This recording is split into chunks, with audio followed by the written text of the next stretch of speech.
Chapitre 8 sur les fonctions affines.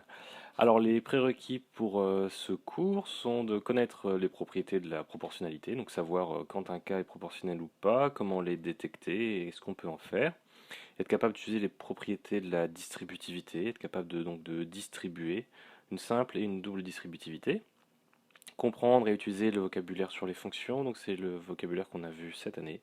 Et enfin, quatrièmement, utiliser les différents modes de représentation d'une fonction, que ce soit avec un tableau de valeurs, une écriture algébrique ou avec une représentation graphique. Premièrement, caractérisation des fonctions affines. Petit a, définition et propriété. Alors première définition, une fonction f définie sur R est dite affine lorsqu'il existe deux réels m et p, tels que pour tout x appartenant à R, f de x est égal à m fois x plus p. Les nombres m et p sont respectivement appelés coefficients directeurs et ordonnés à l'origine de f. Prenons un exemple, soit la fonction f de x égale 4x plus 6. Ici, m est égal à 4 et p est égal à 6. Je peux donc dire que le coefficient directeur vaut 4 et que l'ordonnée à l'origine vaut 6. Cas particulier, si f est une fonction affine telle que m égale 0, alors la fonction f est une fonction constante. Si p égale 0, alors la fonction f est une fonction linéaire. Prenons deux exemples. Reprenons notre exemple de tout à l'heure. Soit f de x égale 4x plus 6. Première transformation, je prends m qui vaut 0. Donc mon coefficient directeur vaut 0. Ma fonction devient f de x égale 0 fois x plus 6. Il me reste donc juste 6. Ceci est une fonction constante. F de x vaut tout le temps 6.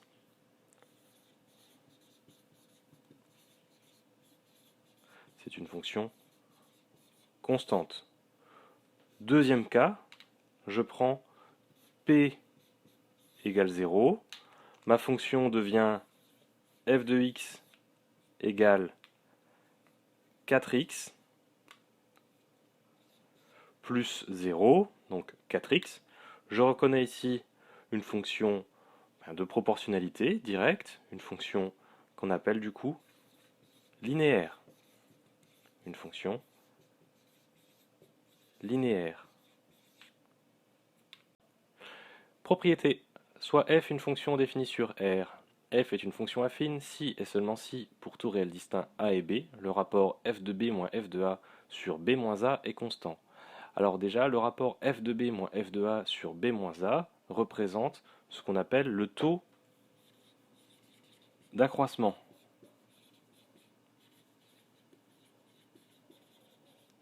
Le taux d'accroissement, c'est ce f de b moins f de a sur b moins a.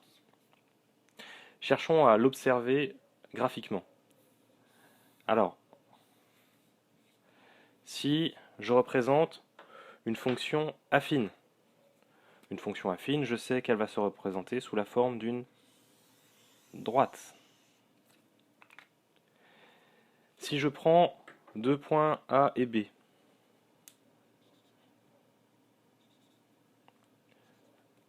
je vais prendre leur valeur. Je sais ici que je vais avoir donc A, B, f de A, f de B. Je sais que cette distance représente donc B moins A. Cette distance ici représente f de B moins f de A. Le rapport de ces deux distances se doit d'être constant, puisque si je prends des points plus éloignés, le rapport ici reste le même. La pente de ma courbe, le taux d'accroissement de ma courbe se doit d'être constant. Sinon, je n'aurai plus une droite, j'aurai une courbe qui partirait vers le haut ou vers le bas. Conséquence, soit f une fonction définie sur R par f de x égale mx plus p, donc une fonction affine, et a et b deux réels distincts. Alors m peut être calculé de la façon suivante, f de b moins f de a sur b moins a, c'est le taux d'accroissement qu'on vient de voir, et p égale f de a moins m fois a. Alors soit une fonction f de x qui vaut donc mx plus p. Si je prends donc deux réels a et b, je peux calculer f de a qui vaut donc m fois a plus p et f de b de la même façon qui vaut m fois b plus p. Si je fais f de b moins f de a, je trouve donc m b plus p moins ma plus p.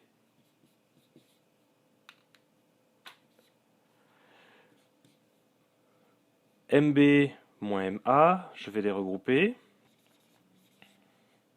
Pardon. Donc mb moins ma, et j'ai plus p moins plus p, ce qui me fait 0. Je me retrouve donc avec mb moins ma. Je peux ici factoriser par m. Je trouve donc m facteur de b moins a. Je peux maintenant donc diviser à gauche et à droite par b moins a. Je retrouve donc f de b moins f de a sur b moins a qui vaut donc m. Je retrouve bien m qui vaut f de b moins f de a sur b moins a. De la même façon pour p, si je sais que f de a égale m fois a plus p, je peux en déduire ici que f de a moins m fois a est égal à p. J'ai soustrait ma à gauche et à droite. D'accord? Si je veux l'écrire dans le bon sens, j'ai donc p qui vaut donc f de a moins m fois a. Prenons maintenant un exemple avec des valeurs chiffrées. Si je choisis de prendre une fonction affine qui passe par les points suivants, f de 1 égale 10 et f de 2 égale 14, j'ai deux points, je peux donc tracer une droite, j'ai bien donc une fonction affine qui va passer par ces deux points. Je peux trouver m, on rappelle, f de b, ici je vais prendre 2 moins f de a sur b moins a, donc sur 2 moins 1, qui vaut, je remplace f de 2, 14 moins 10 sur 2 moins 1. J'ai plus qu'à calculer. 14 moins 10, ça me fait 4. 2 moins 1, 1. 4 divisé par 1, je trouve donc 4. De la même façon, P qui est égal à f de A moins m fois A, je vais donc prendre f de 1 moins m fois 1. Ici, qui est égal, f de 1 vaut 10, m vaut 4, fois 1. Je trouve donc P égale 10 moins 4, 6. Je peux donc écrire que f de x vaut donc la fonction qui passe par mes deux points f de 1 et f de 2, f de x vaut, donc qui vaut mx plus p, m vaut 4, donc 4x, plus 6. Petit b, représentation graphique. Alors propriété admise, celle-là on l'admet sans aucun problème. Dans un repère orthonormé OIJ, la courbe représentative d'une fonction f est une droite non parallèle à l'axe des ordonnées si et seulement si f est une fonction affine.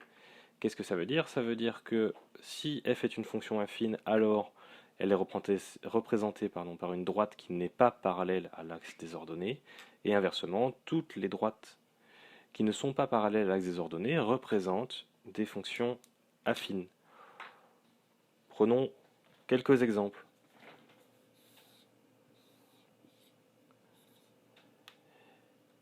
Ma droite ici représente une fonction affine. De la même façon, ici, ma fonction constante représente bien une fonction affine.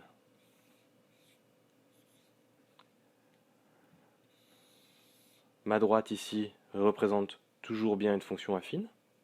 D'accord? C'est en plus une fonction linéaire. Mais par contre, cette droite, qui est parallèle à l'axe des ordonnées, ne représente pas une fonction affine, puisque ici elle ne représente pas une fonction. Conséquence, soit f une fonction affine définie pour tout x appartenant à R par f de x égale mx plus p. Si on veut représenter f, il suffit de placer deux points A de coordonnées xa et ya et b de coordonnées xb, yb avec ya égale m fois xa plus p et yb égale m fois xb plus p pour respecter donc la fonction. Puis de tracer la droite qui passe par ces deux points. Il nous suffit donc de deux points pour tracer évidemment la droite. Prenons un exemple. Soit f de x égale moins 2x plus 6. Prenons xa qui vaut 1, alors ya vaut moins 2 fois 1, plus 6, moins 2 fois 1 fait moins 2, plus 6, ça vaut donc 4. J'ai donc le point A, de coordonnées 1, 4. Pour le point B, xb, je vais choisir la valeur de 4. Je trouve donc yb qui vaut moins 2 fois 4, plus 6. Moins 2 fois 4 fait moins 8. Moins 8 plus 6, moins 2. Je trouve donc le point B de coordonnées 4, moins 2. Je n'ai plus qu'à tracer.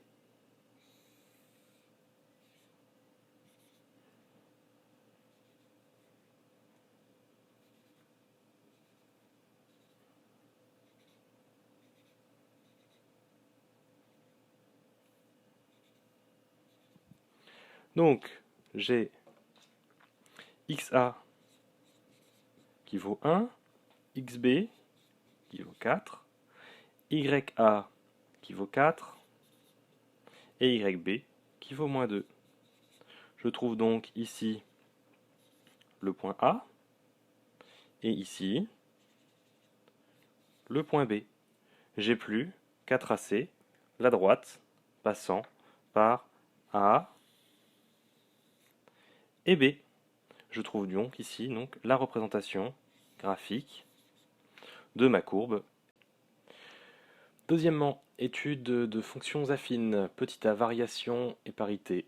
Alors tout d'abord une propriété, si m est positif, alors f est une fonction strictement croissante, si m est négatif, alors f est une fonction strictement décroissante. Essayons de démontrer ça. Alors, soit A et B, deux réels. Si M est positif, prenons A qui soit donc inférieur à B. Si A est inférieur à B, alors M fois A est inférieur à M fois B, car M est positif. Donc M fois A est inférieur à M fois B. Je peux ajouter un nombre P. MA plus P est toujours inférieur à MB plus P. Je trouve donc ici que F de A est inférieur à F de B. Si quand A est inférieur à B, F de A est inférieur à F de B, j'ai bien une fonction qui est croissante. Ici, la fonction f est croissante.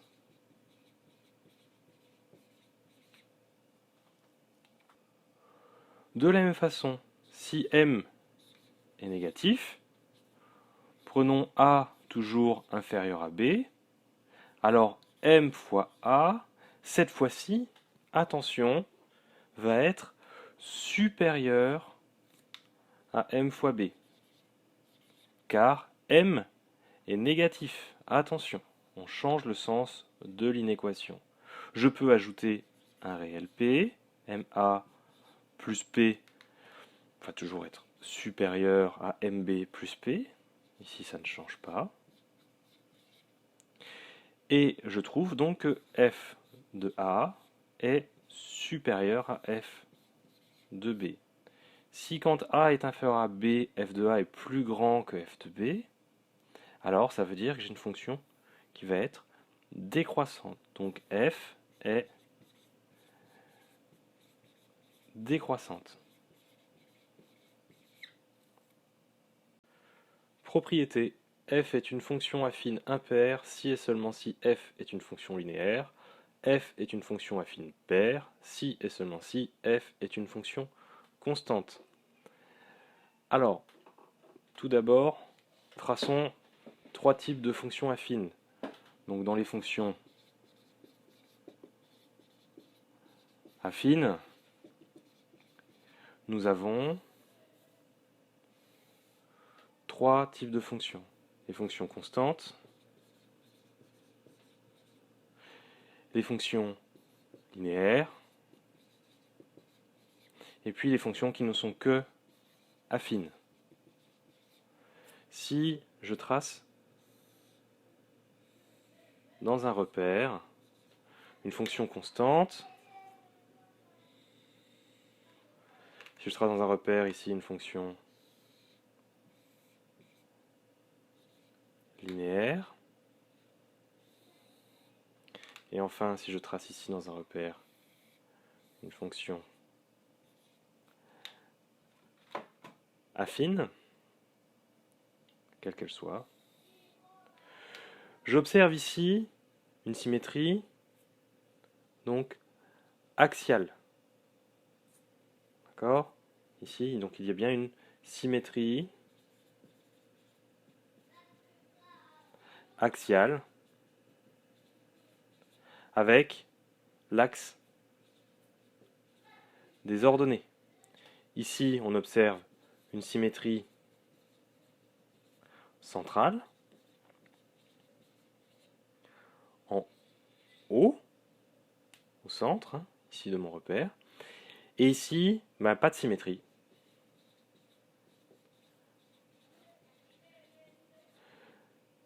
Ici, quelle que soit la fonction affine, si elle n'est ni linéaire ni constante, malheureusement, il n'y a pas de symétrie. On sait que les fonctions qui présentent une symétrie axiale sont des fonctions que l'on nomme paires. Les fonctions qui ont une symétrie centrale au centre O sont des fonctions qu'on appelle impaires. Et enfin, s'il n'y a pas de symétrie, c'est ni pair, ni impair.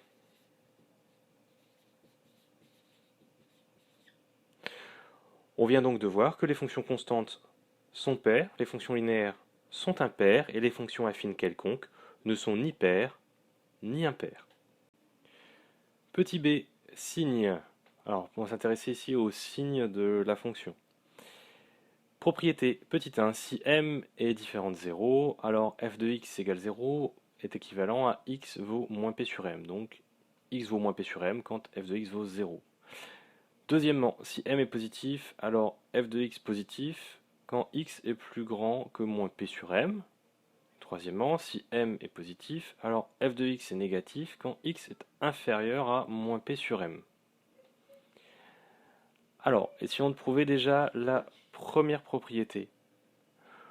Donc prenons une fonction affine, f de x, qui vaut mx plus p.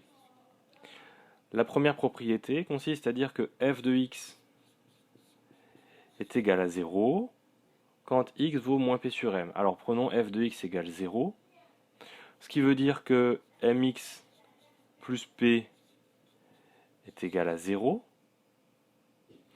Donc que mx plus p moins p est égal à 0 moins p. Je retire p à gauche et à droite. Je trouve donc mx qui est égal à moins p. Il ne me reste plus qu'à diviser par m.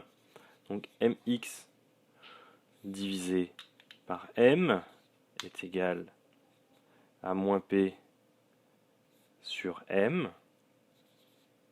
Je trouve donc bien que x est égal à moins p sur m. Donc f de x s'annule pour x qui vaut moins p sur m. Deuxième proposition, si m est positif, alors f de x positif équivalent à x plus grand que moins p sur m. Donc nous avons toujours une fonction affine de la forme f de x égale mx plus p. Nous savons que m est positif et nous voulons trouver donc l'équivalence entre x, f de x positif et le fait que x soit supérieur à moins p sur m. Alors si f de x est positif, cela veut dire que mx plus p est positif. C'est bien la même chose. Ce qui veut dire que mx est supérieur à moins p. Je retire p à gauche et à droite. Et maintenant, je vais pouvoir diviser par m. Alors, je ne change pas le sens de l'inégalité. Pourquoi? Parce que m est positif. D'accord? Donc si f de x est positif, c'est équivalent à dire que x est supérieur à moins p sur m. De la même façon pour le troisièmement, je peux changer le sens de l'inéquation.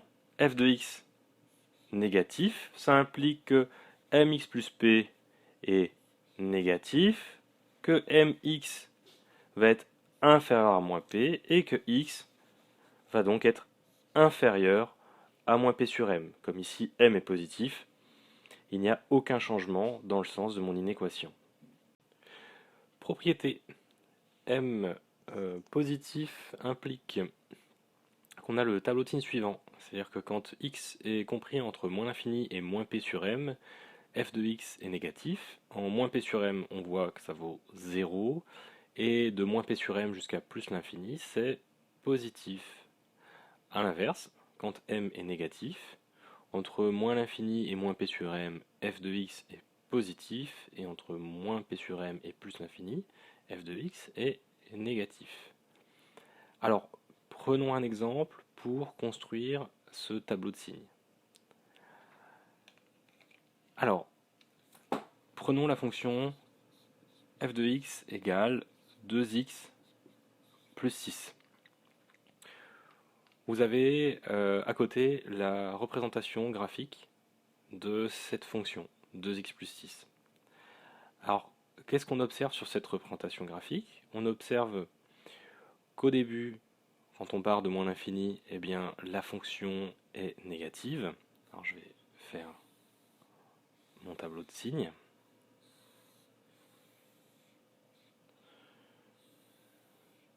Donc j'ai x et f de x. Donc au départ, autour de moins l'infini, dans ma partie gauche, j'ai bien un signe négatif. Et puis, quand je vais passer la valeur de moins 3, ici, c'est nul. Et quand je vais vers plus l'infini, c'est positif. Alors, comment retrouver cette valeur de moins 3? Alors, cette valeur de moins 3, on a vu précédemment que f de x s'annule quand x vaut moins p sur m. Bien, cherchons la valeur de moins p sur m. Ici, moins p sur m est égal à moins 6 sur 2. Je trouve bien moins 3. C'est bien la valeur que j'ai dans mon tableau de signes. Je peux donc voir comme ici m est positif, eh bien f part du négatif, monte jusqu'à atteindre 0, et puis ensuite est positif. Conséquence. Pour étudier le signe d'un produit ou d'un quotient de deux fonctions affines, on étudiera le signe de chacune des fonctions dans un même tableau de signes, et on pourra conclure à l'aide de la propriété des signes d'un produit ou d'un quotient. Alors, prenons l'exemple d'une fonction f de x qui est égale à 2x plus 5 facteur de moins 4x plus 7.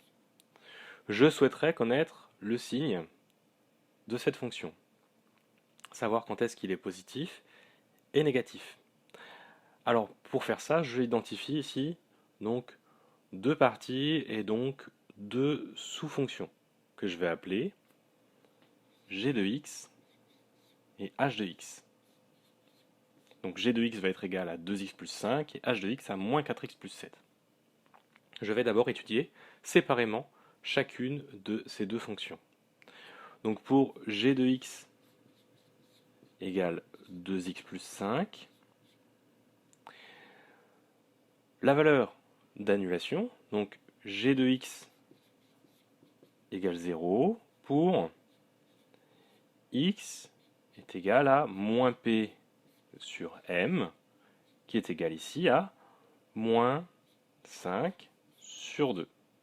Donc j'ai trouvé moins 5 demi. Pour h de x, qui est égal à moins 4x plus 7, je procède de la même façon. Je cherche quand est-ce que h de x est nul, et je trouve que c'est quand x est égal à moins p sur m, de la même façon. Cette fois-ci, moins p vaut moins 7 sur moins 4, et je trouve donc 7 quarts. Maintenant, je vais étudier donc le signe. Je vais faire un grand tableau de signes.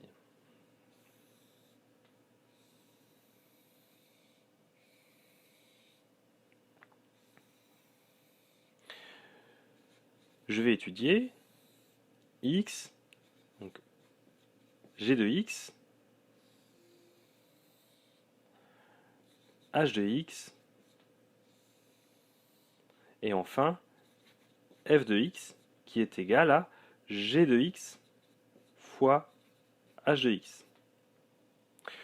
Donc pour g de x, dans tous les cas, ça va varier de moins l'infini à plus l'infini. J'ai deux valeurs d'annulation, moins 5 demi et 7 quarts. Donc je les mets ici, moins 5 demi, 7 quarts. Je sais que moins 5 demi, évidemment, est plus petit que 7 quarts. G de x s'annule en moins 5 demi.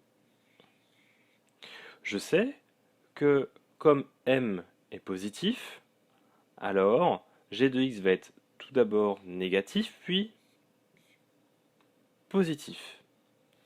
Pour h de x s'annule cette fois-ci en 7 quarts.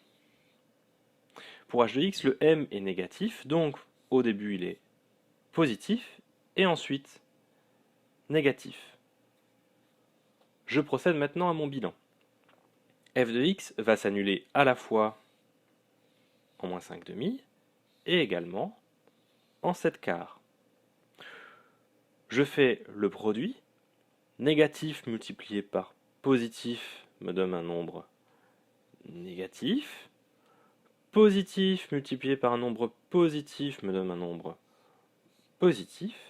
Et enfin, un nombre positif multiplié par un nombre négatif me donne un nombre négatif.